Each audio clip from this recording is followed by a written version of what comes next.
Hello, hello, hello, beautiful unicorns. Yana Kasperczak, your spiritual awakening core energy coach.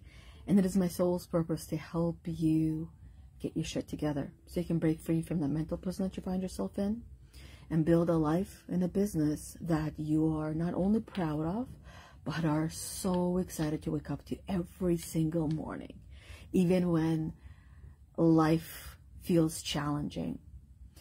And this is where I want to start today. So first, I want to mention the topic for today. The conversation that we're going to be having today is self-worth secrets. Unleash your inner mompreneur. So most of you are mompreneurs or female entrepreneurs who are on various stages of your entrepreneurship. Some of you are listening to me or working with me because you are in the beginning stages of your journey, and others are further down the road. Some of you don't even know what you want to do yet, but you know you want to be an entrepreneur and you just have a couple of ideas, while others know exactly what you want but are in need with a healthier mindset so you can really love and enjoy your journey. And the first thing I want to talk about is how life is full of challenges, and I don't share a crazy amount of private information about our life, but today I feel like it is important because some of you can find this relatable. And this one is about having pets. And pets are our kids. In one way or another, they are like our kids. And as moms and as mompreneurs, it is important for us to have balance. And what many people assume balance is that you have a routine, you have a schedule, and you stick to it, and that is what balance, because you spend half of the day doing this, another half of the day doing that, and then the evenings and mornings you spend other things doing. That balance is not so rigid. Balance is something different every single day. Yes, with certain things, you have strict start times and you have strict ending times. When I have calls, there's a certain time that it starts and there's a certain time that it ends. Live videos, the same thing, within reason when it starts and when it ends. But with life, and when we're talking about our kids and the fur babies in this instance, is that it is challenging to find that balance on some of these days when, let's say you woke up on the wrong side of the bed. I feel like I woke up on the wrong side of the bed this morning. As I'm a human being, we all go through these human emotions, and feeling like I haven't done enough in one area of my life and not enough in another area of my life, not enough in the business, not enough here. It is the reminder of this deeply ingrained story that all of us carry of not feeling enough, that self-worth, that I didn't do enough on my business yesterday, for my business yesterday. But when I sat down this morning and I'm writing through my feelings and emotions, I understood that it was just a feeling, and in order for me to understand that feeling, I got to coach myself through it and see that I actually did quite a bit for the business yesterday. And on top of that, I did things for the house. But today, the reason why I am bringing up the fur baby is that one of our cats, he's 16 years old. And as a 16-year-old cat who had an amazing life and continues to have an amazing life, just so some of you are not jumping ahead of the gun and thinking this is the end, that something tragic happened, we have been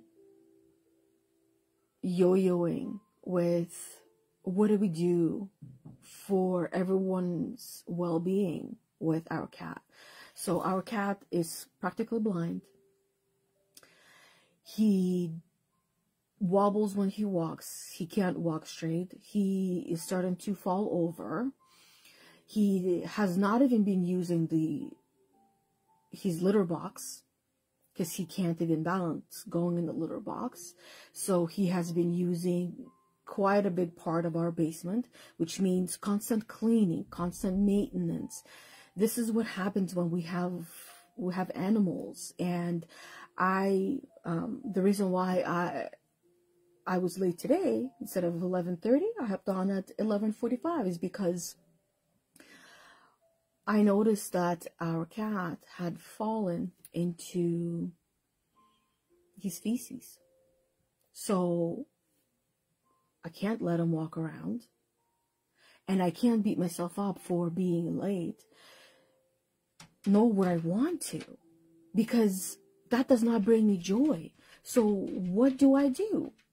And this is what balance is all about. This is where self-worth comes from as well. When we find this balance that's going to be different minute by minute, hour by hour, that sometimes we got to learn to be flexible, because life has a different journey for each and every one of us.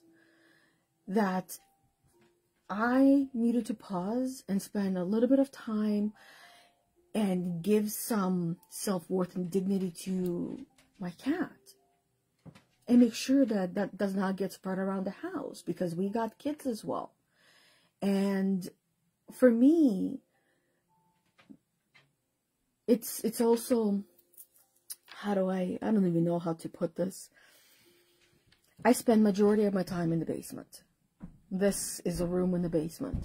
The basements typically don't have great ventilation systems. And I'm breathing a lot of that in, even though cleaning continuously. It's a lot. It's a lot to deal with. And I don't want to play God. I don't want to make a decision. And I know in the end, when the time comes, he will go on his own terms. But in the meantime, he's teaching me a lot of lessons. Teaching me the secrets of self-worth. And that it is all in our human heads. It is me who is assuming that this cat wants his dignity back. That he's not okay being covered in his own feces. That is my human assumption. But as an animal, he knows this is part of the journey. He knows this is part of his existence. And he is not embarrassed or ashamed by it. His self-worth does not go down. He doesn't think, I wish I was young again. He doesn't think, I wish I could run around. He is enjoying every part of his life, every stage of his life. And we as humans, we are not. We're doubting ourselves in every possible moment that we possibly can. We don't allow ourselves to feel worthy of a lot of things. A lot of women that I work with, they don't believe they're worthy of success. They say they are, but saying and doing are two very different things. I see them say they're worth success, that they believe they are, but I don't see them taking the steps that we have come up together in order for them to reach that success that they believe they are worth of. So they self-sabotage, they procrastinate, they avoid, they forget simple things that they have to set out for themselves to do for themselves or for their business to help them reach that next stage, that next level that they want to, that they believe, say that they believe they deserve and worth reaching. And until they actually believe it, they won't reach it. So I wanted to share some, after, some downtime. I am not a big fan of low energy conversations, but I know they are extremely crucial and important for all of us.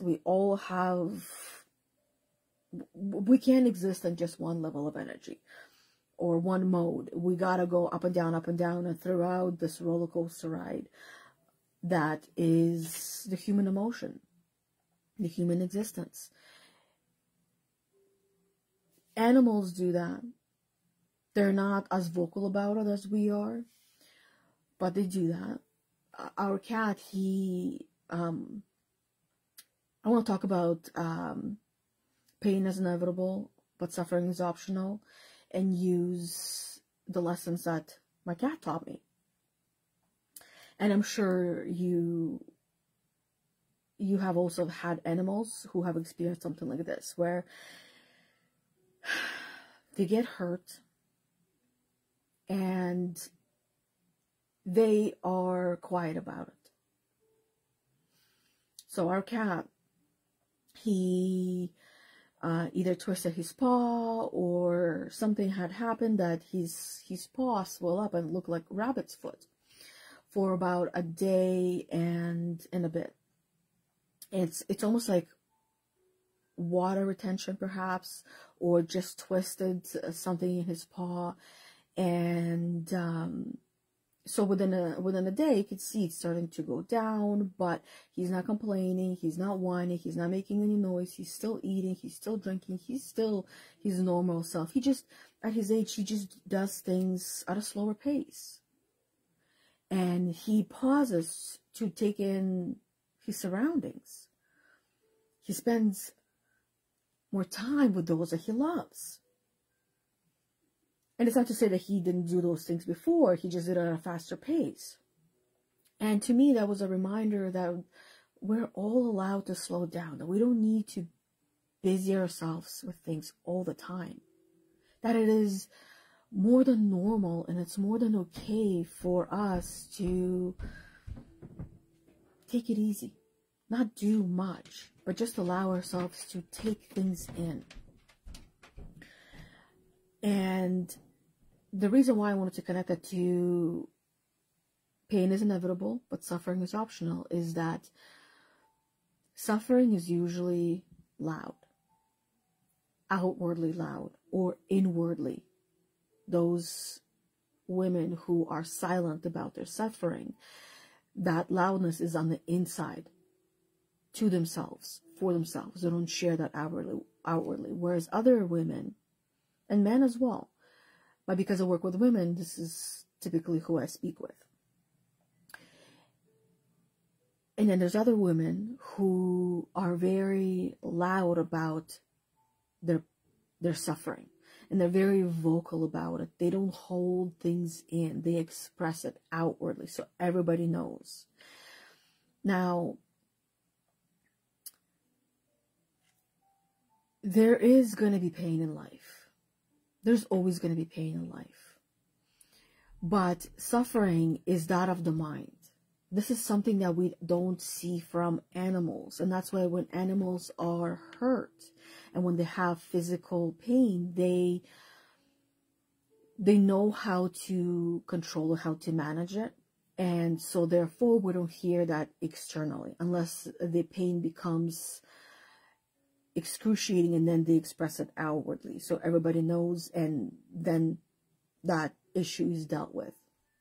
But animals don't suffer in that way how we see it as suffering. They understand pain in ways like monks do. Hey, Smart, how are you doing, beautiful? Hello to you as well, and good to see you on here on my live. So animals are not vocal about their suffering because they don't suffer in that same way as we do. The suffering is that in the mind. When an animal screams out in pain, they scream out in pain. But with humans, we take a small pain and we add a lot of interpretations to that pain. We add stories to it. We try to make sense of that pain. We, depending on the human, we try to find help and support from others or gain pity from others, and we talk about that pain outwardly and express it, and we continue to dwell on that over and over and over again. And part of that is actually important for healing that pain because it helps to process it. But when there's a lot of talking and not enough doing to deal with it, to overcome that pain, to end that suffering, then that is where the mixed messages start to come through, and the person stays there because they feel confused and lost in that mixed messaging. So when it comes to boosting self-confidence and gaining or increasing your self-worth, there's a couple of things that I have a list of that will help you to do, especially as a mompreneur. So I'll share a couple of the strategies. This one here, you hear me talk about a lot of these, and each time I talk about them in a little bit of a different way based on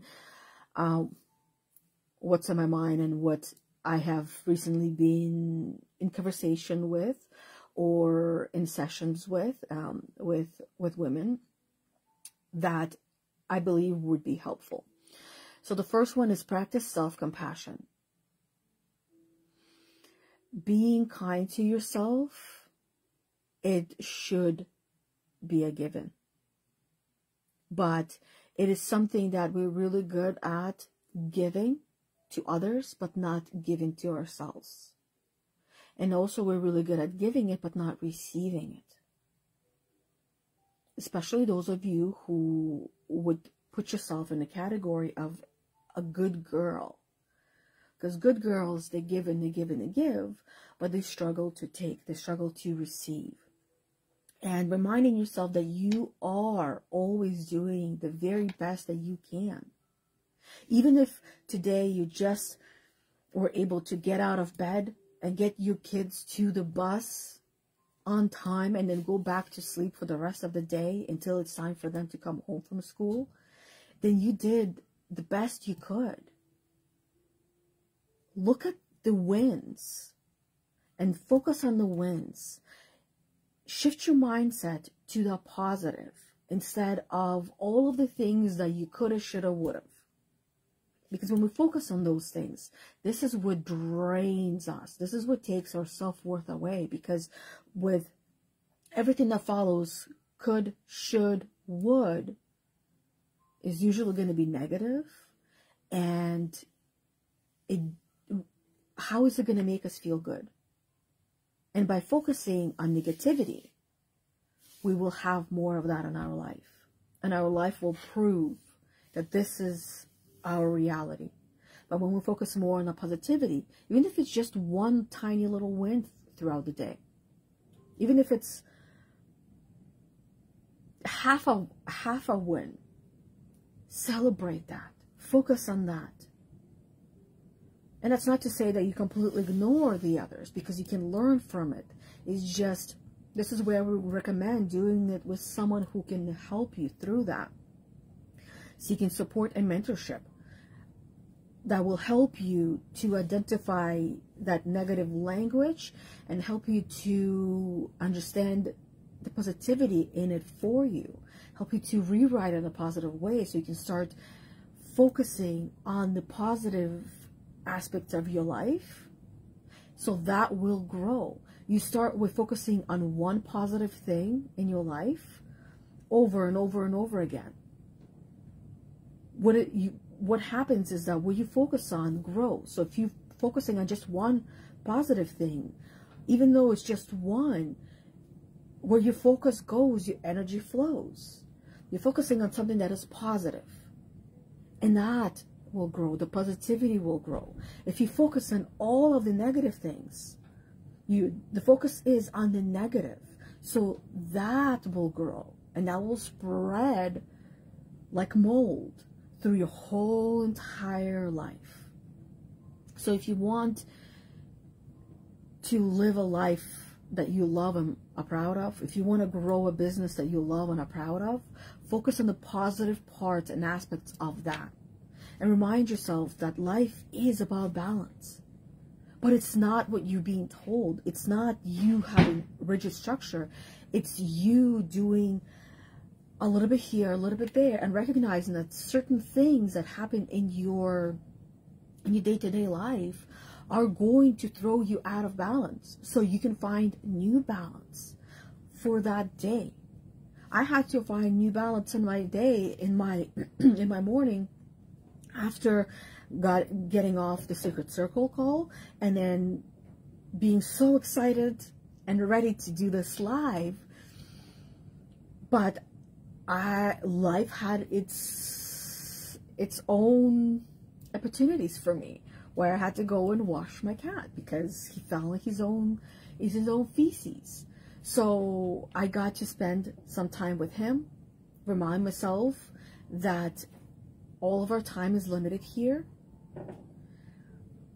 and I want to live my life on my terms and not on somebody else's terms, because somebody else's terms will tell me all the different ways of why I am not worth it, why I'm not good enough.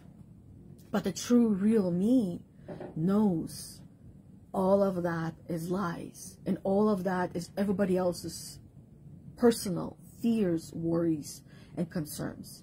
They have very little or nothing to do with me. It's their own insecurities, it's their own stuff, it's who they are. When people talk to us, they tell us more about who they are than who they think we are.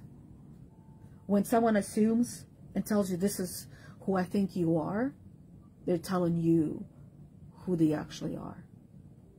And when I learned that, and I started to pay attention to the friends I had in my life, and how they were talking about other people, and how they were trying to interpret other people, how other people think, do things, it told me who they were. And I started to recognize that is not who I wanted in my life. Because if I had them in my life and I was spending a lot of time with them, I would become just like them. Because each and every one of us becomes the average of the 5 people we spend most of our time with. And I did not want to be that way.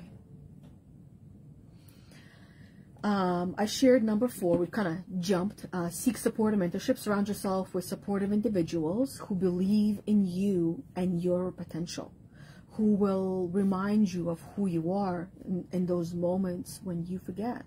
Because you're a human being. It's normal to forget. You're not supposed to remember everything. You're supposed to forget. And they will connect with other mompreneurs. So this is where you can go and join some networking groups or Facebook groups, or seek mentorship with some of these other mompreneurs, or even collaborate with some of them, where you can get some guidance and encouragement and support to help you on your own journey, on your own entrepreneurial journey. So now let's go back. The second one is setting realistic goals. Realistic is the key here, because and I have made this mistake myself numerous times, when I would set goals that felt amazing in the moment, but they were actually unrealistic. One example, and this is coming out of meditation, and so being part of a group coaching program, participating in group coaching, and then going through meditation, and then coming out of that, where I was in this state of mind where I will make $1 million next month. Now, how realistic is it when I am just starting off? I don't have the slightest idea of what I'm doing or why I'm doing it. I don't even have a specific niche. I don't have anything to offer. And here I am setting a goal of I'm going to make $1 million next month.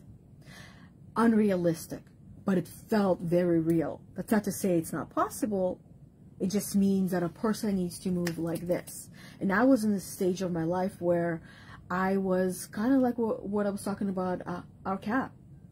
Slowing down, taking notes of everything around me, paying attention, and understanding myself. And pausing and not joining this rat race of go to the next. Been there, done that. And that was more like a survival mode. And I wanted to thrive. So I had to, more like I wanted to learn how to set realistic goals. And so that way they feel real and they feel very easily attainable and reachable. So I could hit them much quicker and achieve those goals much quicker. Setting more realistic goal of, I can make 1,000 next month. Usually that would be doubled. And then it's like, oh, okay, well then next month it could be 2,000 or 3,000 or 20,000. Setting goals that are actually reachable and attainable. And when you reach them, you feel amazing. And you get to really celebrate. And we're all waiting for confirmation and validation, right? External proof that this thing works. And when we get that, the proof, that evidence, our belief system starts to shift. But more often than not, we need to start believing it first before we can actually see it in real life. Number 3, identify and challenge your limiting beliefs. This is where you can pull out a piece of paper and write down all of your limiting beliefs that come to mind. Any belief that you have about yourself and about your life that limit you in one way or another, that don't allow you to keep going or even try.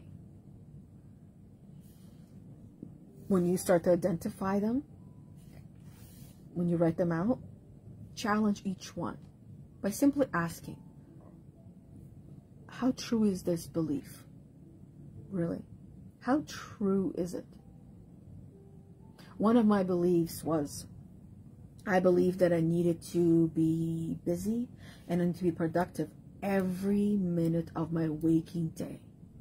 That's one of the reasons why I spent quite a stretch of my time, especially when I started, became a stay-at-home mom, and then I ventured into the entrepreneurship.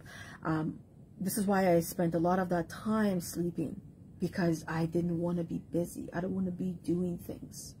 And when I identified this belief of I must be busy, I must be productive, that there needs to be some kind of proof and evidence that I did something to validate my self-worth. And I started questioning, is it true? Like, how true is this limiting belief? And it wasn't true. I did not need to be productive or busy every minute of the day, because the following question is how realistic is that? It's extremely unrealistic. Having the awareness of a typical employee, I used to be assistant manager at the bank as well. So, and prior to that, I was an employee of the bank. I had teller, I had cash. I managed all of the money coming in and out and all of the tellers. So having been part of that, having been an employee and having that mindset of must be busy every moment of the day was great. It was great for the employer. But also witnessing that there's many different types of employees and employers. So I got to see that most of the employees were actually productive and busy about anywhere between, depends on the branch where I worked. Some branches were really, really busy. It was go, go, go, go, go, while other branches were quiet. So in the quiet branch, the productive time that typical employee, the average employee spent was about 20%, that they were actually productive, which means the other 80% of the time while they were getting paid, they were doing nothing. It reminds me of that book, 4-Hour Work Week. If you haven't read it, it's a great book to read. And then while in the busy branch, those employees, and I'm talking about majority, most of them, not all of them, spend about 50 to 40% being busy and productive, because it was busy, busy, busy, but which means that all of that downtime, when there was no one at the register, the cash register, that they were doing something else that was not contributing to the business. Now, for me, having this limiting belief and this mindset, and this where it was actually helpful for me personally, because what I spend my free time doing was bettering myself. I invested that free time by learning and taking the advantage of all of the free opportunities that were in front of me. That's how I became a system manager. I learned all of the courses and programs. I took them one by one. First, it was the personal banker, those that are giving you tips, help you with investments, understand mortgages and all that kind of stuff, and how to use your money, how to play with your money. That it's a tool, I mean, that they won't teach you, but I've learned that it's also energy. And then all of the courses that was, oh my God, I forgot what it's called. Private banking, I did that one as well. And I went into a system manager so I can learn everything I need to, everything I wanted to also, the reason why I was learning all these things is to see, is this the path I want to take? Personal banking was not what I wanted to do. I finished, I completed it. Great. Got my diploma, got my paper, which I actually did not end up keeping any of those. Yeah, but that's a whole different story. Then private management, also not what I wanted to go into and do. Securities, right? All of that back end to see, like, if someone is sending out an email and then it gets flagged, looking through all that kind of stuff, learning that. Not what I wanted to do. As system manager, I liked it. I enjoyed that. So I went in that way, in that route. And that didn't work out for me. I also learned that I was too much of a good girl and a nice girl. And even though I believed I was a really great judge of character, I learned the hard way that I just always chose to see the good in everyone. You know, focusing on the positives of everyone, only the negatives of myself. That I had to learn the hard way that there are a lot of people who pretend to be good just so they can use you later on and throw you under the bus. And someone who I believed was my friend and at the same time a co-worker did just that. Threw me under the bus. And in the end, I almost lost my job. I was 7 months pregnant with our son. And I learned quite a bit through that journey as well. So these types of experiences, they teach us all to be a lot more guarded. But it did not stop me from seeing the best in everyone, from seeing the positive in everyone. Because that is part of my personality that I wouldn't want to change. Because otherwise that means I'm focusing on negativity. And it doesn't feel good. And I don't like to not feel good. As I'm sure you don't either. So focusing on the good, we feel good. Focusing on the bad, we feel bad. So we talked about realistic goals. We talked about identify and challenge your limiting beliefs. Just by asking yourself open-ended questions and really challenge yourself to see if it's even worth keeping that limiting belief, and how is it serving you? Because it probably is, and that's why you still have it. And if you start to recognize that it's not serving you anymore, then change that. Practice mindfulness and self-care. That's tip number 5. I feel like that one is pretty straightforward. Mindfulness is you being mindful in each and every given moment and being present, bringing yourself into this moment, as I did with Ramses, with our cat. Instead of me trying to think about what I'm supposed to be doing next. Oh, I'm supposed to be going live. I'm already 5 minutes late. I don't have time for this. And really spinning out of control. I'm like, nope. No, thank you. What am I doing now? Okay, this is what I'm doing now. How can I enjoy this? How can I be more present in the moment? I can have a conversation with my cat.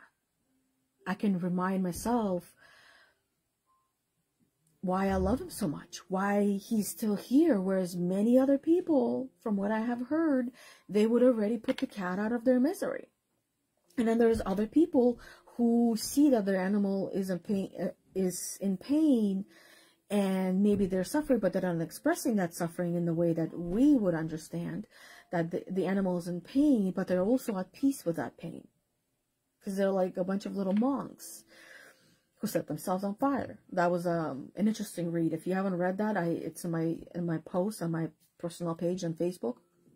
Helps you to understand how powerful our minds are, and animals are able to tap into that. They are living in that way. That I brought myself into the present moment, being fully there with my cat, with the water, with the soap, with his soft hair that feels like boogers under when it gets wet, and with any soap. No soap ever lathers on my cat. It's a Cornish Rex cat breed. They're like the curly ones with short fur, and that's why you see me rub my nose once in a while, because the hair is so thin and so fine that it tickles. But it's considered to be hypoallergenic. So because of that, his fur is so soft and silky that when I wash, it just does no soap lathers. It becomes foamy. But he still gets clean, obviously, because soap is soap. So practice mindfulness and self-care. Self-care is the things that you're taking care of yourself externally. So maybe you're feeling down, and taking a moment and write down your feelings. What are you feeling? Why are you feeling that way? Why are you feeling down? And then always go to the solution. What is going to help me in the moment to feel better? Right? Not to feel amazing, but to feel better. The goal, as realistic goal, is to feel better right now. Because when you feel better, automatically you can go into feeling amazing. So right now in the moment, the solution may be, I'm going to go and do my nails. I'm going to feel better. Or I'm going to go and put mascara on and I'm going to feel better. Or maybe I need a shower, or I want a shower, or a bath, or go for a walk. Or maybe I want to go and plant some of those bulbs that I've been wanting to plant. Or maybe just going to be sit down and cuddle with my kids. Or maybe it's that thing that I've been wanting to do for so-and-so days or weeks or months that I keep procrastinating on. I'm going to go and do that because I know I'm ready. And that is what's going to make me feel better. So whatever it is, you go and do that. And number 6, which I already shared, celebrate your wins. No matter how big or little they are, even if they're tiny and puny little wins, micro wins is what makes a big, massive win. If you're struggling with your mental health, you cannot expect yourself to be well after one sitting with a coach or a therapist or a psychiatrist or listening to Tony Robbins. You can't expect yourself to get well after one sit down, one take. It takes a bunch of tiny little wins. It's you showing up for yourself. It's you doing the thing that you say you want to do. It's you saying yes to yourself. And then little by little, you have a mountain of tiny little wins. And before you know it, your mental health is flourishing. And you're thriving and not surviving. You switch from surviving mode to thriving mode. And I have lived through that experience myself, where it was day after day, I would do these little things and I would feel like I'm still not fixed. I'm still broken. But I would continue to show up. I would continue to show up to my coaching sessions. I would continue to show up to the programs that I paid for. I continue to do all of these things, even though at the end I would feel great for a little bit, and then I'll be back to, I'm still not fixed. I'm still broken. I'm still not good enough. To then one day I woke up and I don't even know how many days I was waking up feeling better about myself. I started to I realized one day that I don't no longer have those messages anymore. They just disappeared and vanished, and I don't even know when. But it was because I did the little things every single day. Little things like showing up for myself and doing those things that some days I didn't even want to do, because I knew that if I did that thing, I would feel better about myself. But I didn't want to feel better about myself because I was comfortable feeling bad about myself and feeling and replaying those dialogues and those messages of, I'm not good enough. I'm not deserving. One day I will be, but today is not the day. So celebrate your wins. Let me see if there's comments, because some of the comments, they don't come through on my what is it called, on my phone. Okay, there we go. Yeah, I see there's another comment in here. Laura says, we do not need to recognize the things we think, say, and do that are self-sabotaging. No, we definitely don't need to recognize them, but I would say we need to become aware of them, because when we become aware of those messages, we'll become aware of those messages that we say to ourselves. We understand our programming. We understand those things that were given to us, and we are actually able to snip that root, right? Because that programming is the roots of all of us that is holding us down, sometimes holding us hostage in one place, so we're not able to grow and flourish in the way that we are meant to. And recognizing that there's a rotten root and what it is, we're able to get rid of it, because otherwise it keeps coming back if we continue to ignore it. And I've tried to ignore these things in my own mind, and it just made it worse, because it's like ignoring a crying child. They just cry and cry and cry more until that child becomes silent and it no longer fights back, but it's still there. Still is feeling that pain, and we feel that pain. So it's like those roots, that those stories, those messages, those thoughts, when we ignore them, we're not doing anyone any justice. That's why one of the things that I suggest to women that I work with is, you're gonna think negative at least once throughout the day.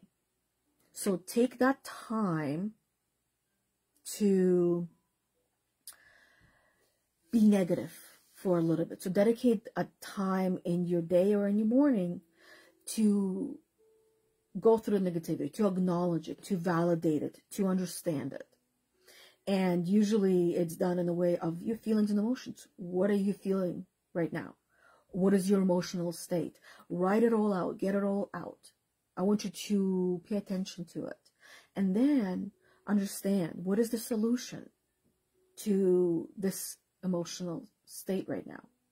And then what the solution is, go and do it. Don't ignore, because if you ignore it, you're going to feel bad again. It won't get better.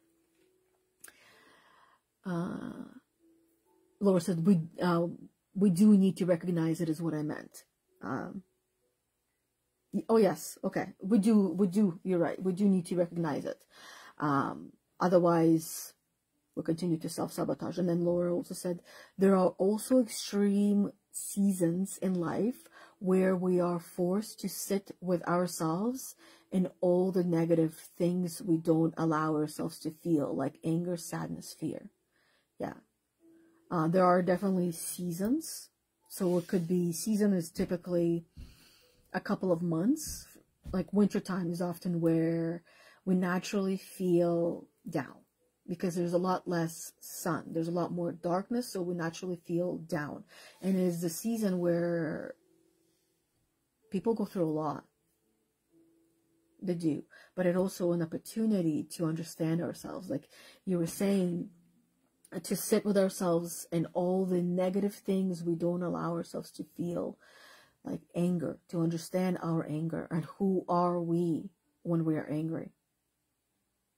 What does anger mean to us? And sadness. Who are we when we're sad? How is it showing up? Why is it showing up? What's the value in that? Because there's value in anger, there's value in sadness, and there's value in fear. Every human emotion and feeling has a purpose. If it didn't have a purpose, it wouldn't be here. It wouldn't exist. So understanding what the purpose is. Sometimes the purpose is to get us to slow down because we'd be going a little too fast and doing a little too much. To slow down. When we're feeling angry, that could be how we're being told to slow down. Sad, same thing. Fear, same thing. And many other things within each and every feeling and emotion. And then Laura continues saying, recognizing and processing our feelings is important, but recognizing that we are not our feelings is really important too, which means that we're the ones in control, not the feeling and emotion. Just recognizing it for what it is and not becoming that feeling and emotion. Pain is a signal. Suffering is a choice. It's a very thin line and easier said than done for me. I would agree with you. That is, I know it's not just for you. It's for everyone. Or I don't want to speak for everyone. And I don't like to typically use the word everyone or put everyone in the category of everything, always, and everything. But for most people, for the majority of people, they know that it's easier said than done. And that there are days when also, even though we know that pain is optional, pain is inevitable and suffering is optional, we can't help but feel the suffering because that too serves a purpose. That too has a meaning. And we can't ignore, we can't avoid it. We're meant to go through it, not around it. And only when we start to learn how to go through it and face it head on and start dealing with it and not avoiding it, can we actually overcome ourselves in the process and learn ourselves, who we are and how we are in ways that we wouldn't be any other way. So it is a very thin line and easier said than done. 100%. Oh, where did it go? Still growing is a process. We come back to our lessons again and again, sometimes because they are larger than the life itself that have many layers. Very well said. That this is the process of growth.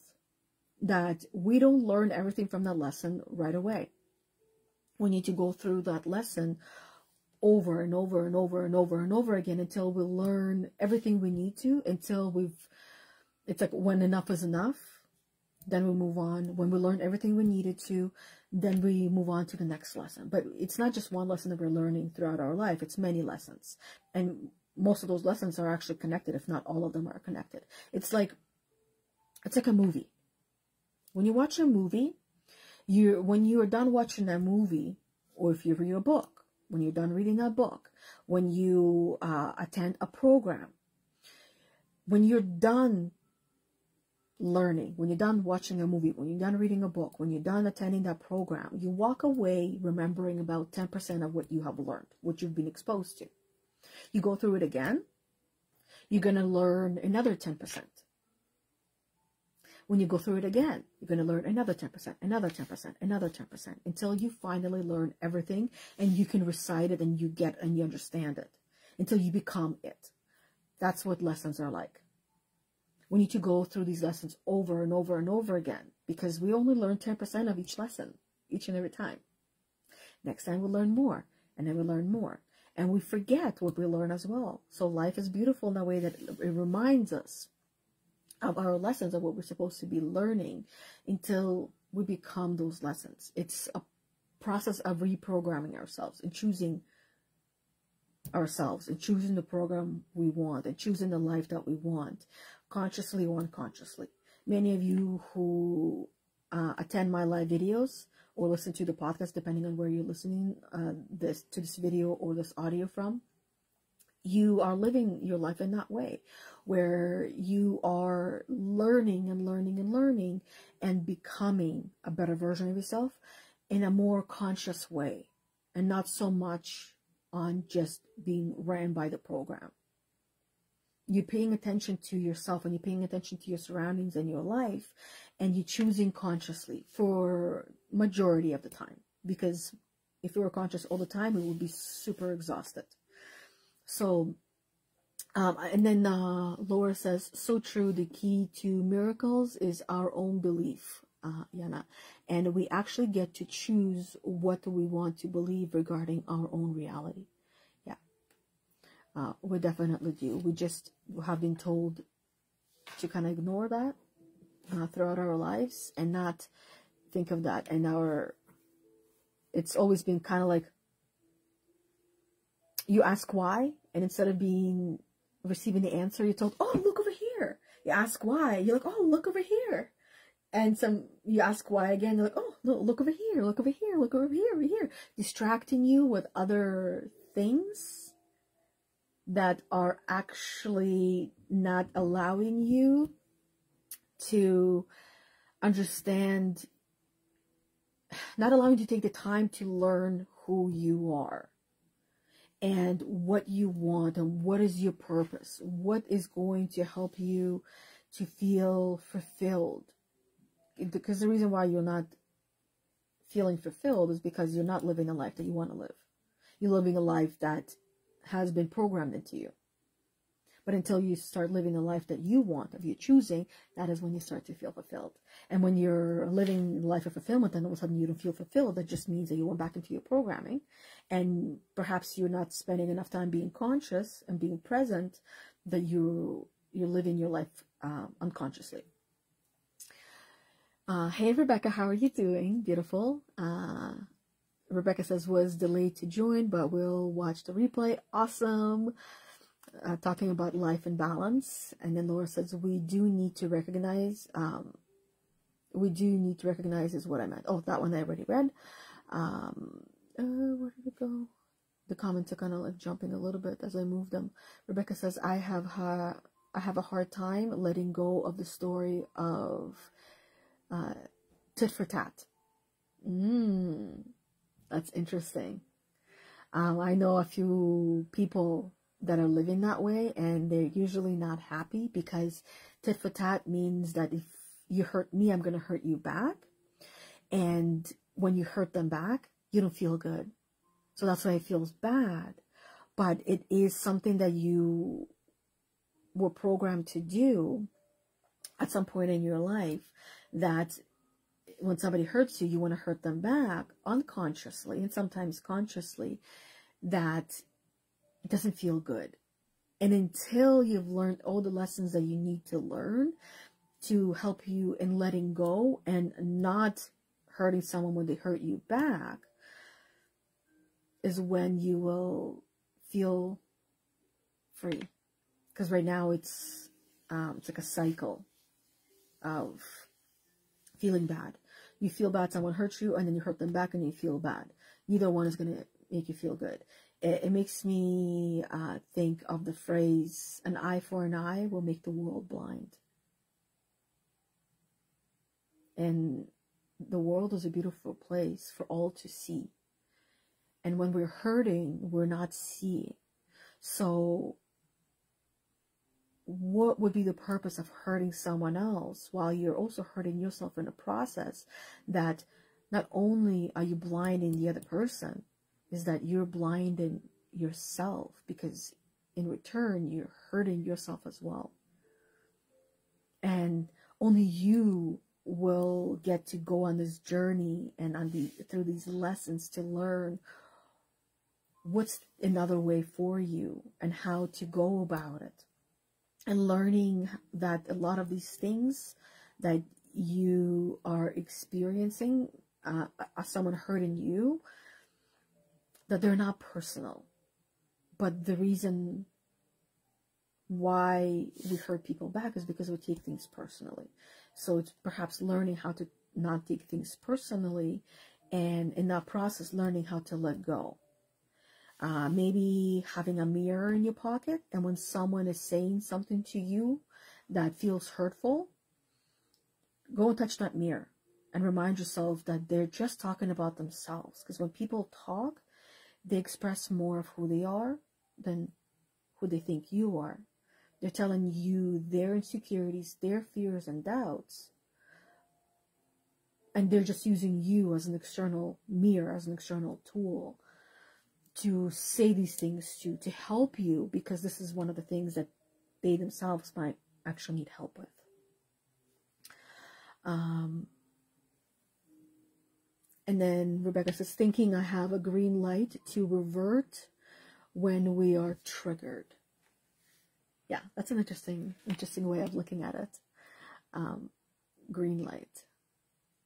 Anger to be, Rebecca says, anger to me means I'm somehow being done wrong, or my kids are being done wrong.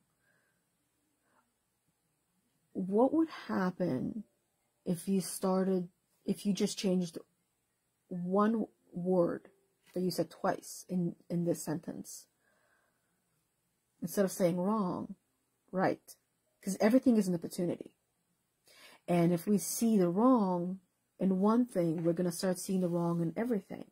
But if just changing this one word that is said twice, anger to me means I'm somehow being done right, or my kids are being done right.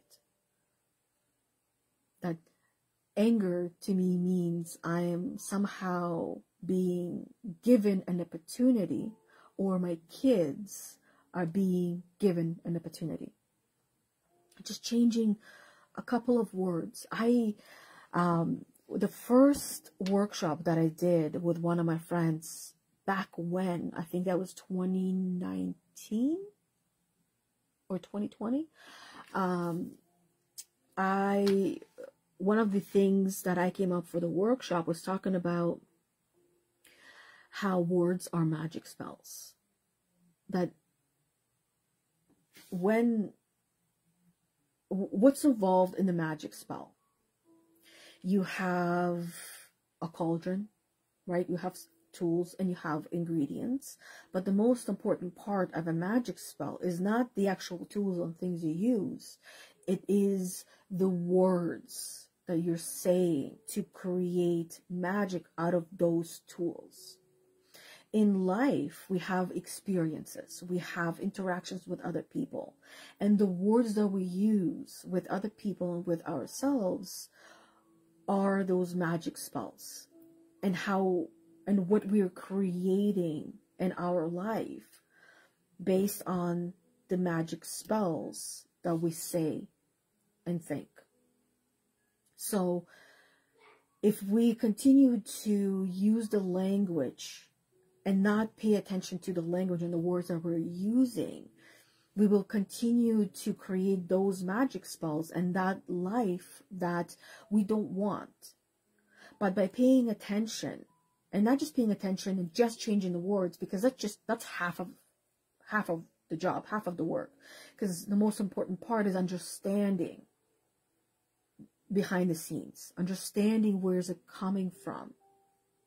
Understanding what anger actually means to you beyond being done wrong. That is when we start to rewrite it in the way that we actually believe it. Because the other biggest part of the magic spell is the emotional state of reading the spell and feeling it and being that spell. That is what in this day and age is referred to as manifestation.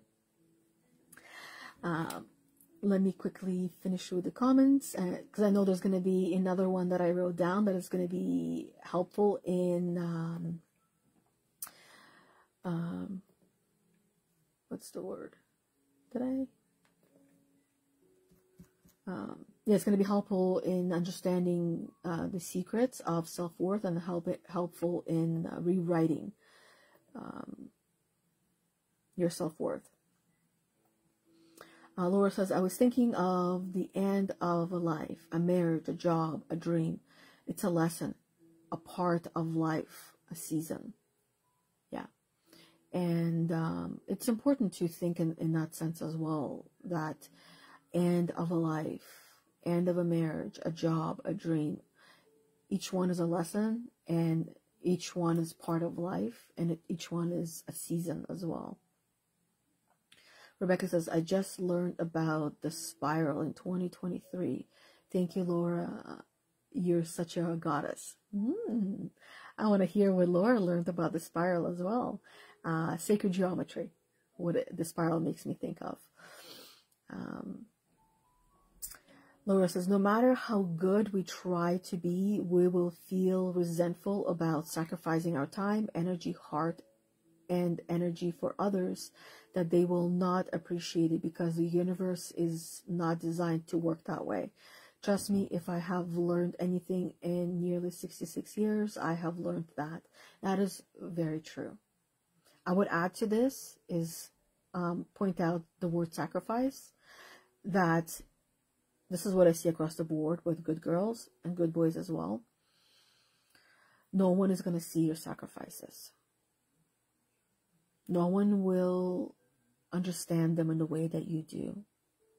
Some people will acknowledge them, will somewhat understand them, will see them, and will validate them, but they will never fully, truly understand them in the way that you do, because they have not lived a day in your shoes. They don't know who you truly are. And the scary thing is, most people actually will leave this planet not knowing who they are themselves, and not know the people that they spent their entire life with, who they were. They will just assume. Laura says, Rebecca, my daughter accuses me and my other daughters and my sisters of deliberately abusing her since she was born, like I adopted her. Y'all know some of the crazy stuff I hear, and even though I know it's not true and she's not in her, it skipped over, she's not in her right mind, I get so damn mad about the way she talks about my other daughters and my sisters. I can't see straight, because there's a lot of energy exchange, and we sometimes take on that energy of the person, no matter how much we try not to, which is why she does it, and I know that too. So see, she's using that energy, and she's draining your energy. Laura also says, so who's the crazy one here, really? Right? I know how you feel. It's so hard not to correct her or argue with her, and I even have headphones now. Sometimes it's best to not give in and play with those we don't want to play, right? Just because we're in a playground with all of these kids does not mean we have to play with any one of them. We can choose to put our headphones on and be with ourselves and play with ourselves and be happy that way, and live life just acknowledging those and spending time with those and playing with those that we actually want to play with. As you were saying earlier, our time is valuable, and who we give our time to, we need to make sure that it aligns with us and we feel good and right about it, because if we don't, we're not going to feel good afterwards. Rebecca says, I feel like all lessons boil down to self-awareness. Yeah. I agree with that one. Most people say stay in the matrix their whole life. Yes. Not in this lifetime. In the next lifetime, they will be ready, but in this lifetime, they're not ready. It's not for everyone. They're okay staying where they are for now. One day they might not be okay with it and they will wake up, but it's not our life. And it's easier to also just let them be, let them live life in the way that they're living it without us trying to help them and fix them or support them. When they are ready, they will come to us. We don't need to continuously go and try to help and try to chase them, try to bring them, here's what can help you, here's what can help you, here's what can help you. We can't help anyone unless they want to be helped. You can give them all the information, and it would most likely than not, or more often than not, end up being a waste of your time, a waste of your breath, a waste of your energy, because they're not ready for it. And when they are, they'll come to you. They will ask for it, and when you give it to them, it will be received.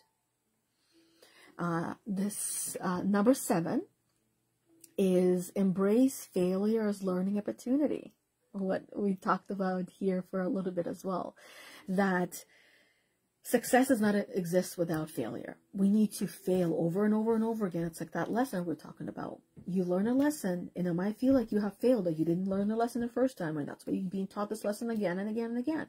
It's not that you failed.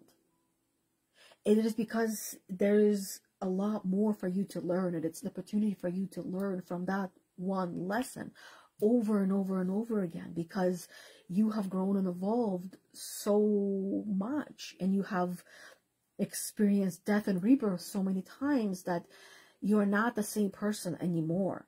And it's also important to grieve previous versions of yourself as well, just a reminder, because if you don't, you might feel low energy as well, which is a reminder for me right now as well.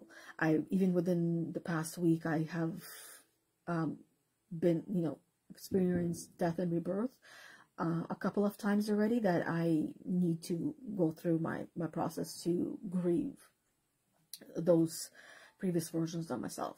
So embracing failure as learning opportunity. Number 8, focus on your strength. Focus on the things that you're good at, and allow those things to grow bigger and better and become stronger in those areas. And also, you can even write down a list of your strengths, a list of your weaknesses, and see how some of these weaknesses are actually strengths. Because many of us are being told that our strengths are actually our weaknesses, where in reality, a lot of our weaknesses are actually our strength, and they belong in the column of strength and not on the column of weakness. And then also seeing these other weaknesses that are perhaps weaknesses. How can you make those weaknesses into your strengths? And doing that. Not just coming up with an idea, but actually doing it and following through for you. Being a woman of your word. When you say you're going to do something, do it. Because otherwise, you're lying to yourself and integrity goes out the door. Another reason why we end up feeling bad and our self-worth goes down. Number 9, seek growth and learning opportunities. Put yourself out there. Say yes to the things that feel right and alignment to you. Learn something or from someone to help you get to the next stage. Identify what the next stage is for you. What does that mean you need to be doing or want to be doing? And go and do that. Continuously invest in your personal and professional development. Attend workshops, courses, and seminars to expand your knowledge and skills, and stay up to date with industry trends and best practices. Investing in yourself is the best investment you will ever make. I used to deny myself investing in myself until I started to, and after that I could not stop. Because that investing in myself was the very thing that made me who I am today. And I learned so much that I would not have learned any other way or through any other programs that were available. And last but not least, visualize your success. Spend time picturing it. Visualize yourself achieving your entrepreneurial goals and living the life that you want, that you dream of, that you desire, that you deserve. Create vision boards. I did a great video about vision boards. I believe it was on Thursday. in Get Your Shit Together with Yana Kasperczak, which was live in the Facebook group Heal the Unicorn: Emotional Healing and Spiritual Growth for Women. It's going to be uploaded to the podcast platform as well, which is Get Your Shit Together with Yana Kasperczak. And if you're not subscribed to the podcast, this is my opportunity and an invitation for you as well to find the podcast. Just go to your favorite podcast platform. Spotify is one that most people use. Type in Get Your Shit Together with Yana Kasperczak, and should have spelled with exclamation mark, not the I, which is the upside down I. As you're figuring things out, you're feeling like your world is upside down. Subscribe and then share it with those who you know who could benefit from the podcast. But that video with the vision board is going to be uploaded on there as a video, and depending on the platform, you're actually able to watch the video as well. Yeah, so visualize your success, visualize yourself achieving the goals, create vision boards, affirmations, or visualization exercises that help you see and feel your success as if it is already happening, as if you're already living that life. And just decide what you want to do, why you want to do it, and stick to it, and keep doing it, keep doing it. Hey Kelly, how are you doing, beautiful? Welcome to the live video. Rebecca says, I work with people who are very mean and do anything and everything to escape or to get attention or access to something. The best thing to do is not give it attention, not feed in, and instead redirect. And if you can't remove yourself, if you can't remove yourself from the other person. Laura says, don't die with your still in your heart. Don't let that happen to you. That's from Wayne Dyer. Let me see.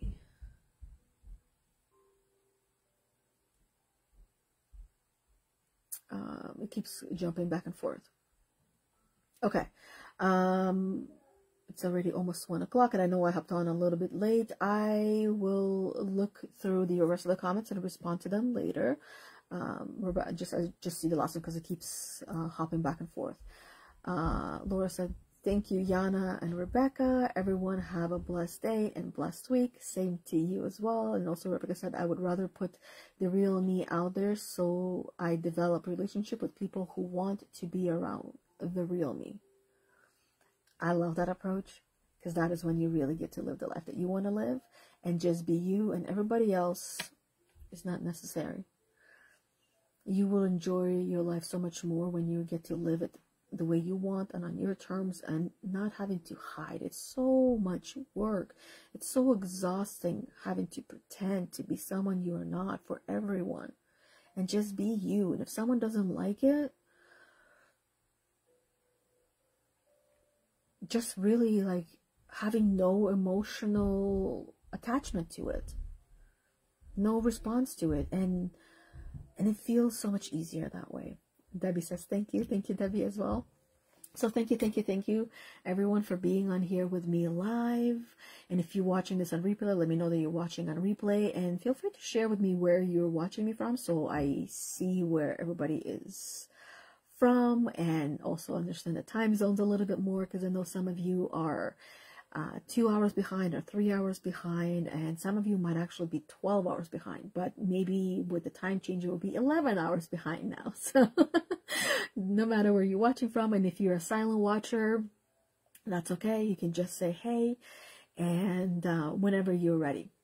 But otherwise, I will see you tomorrow on our podcast called Heal the Unicorn, where Bethany and I will be talking on another amazing topic, which will be choosing freedom from procrastination. Yeah, there's going to be a lot on that topic that we will share with you all. So we'll see you tomorrow live in our group. Rebecca says it's 10 a.m. here where she is. It's 1 p.m. here where I am. So we'll be live, Bethany and I, tomorrow in Heal the Unicorn, Emotional Healing and Spiritual Growth for Women. So if you're not in the group, come and join. And any topic that we go live on, they stay in the group. So you can always just click on the search bar and find any topic that you want to listen to.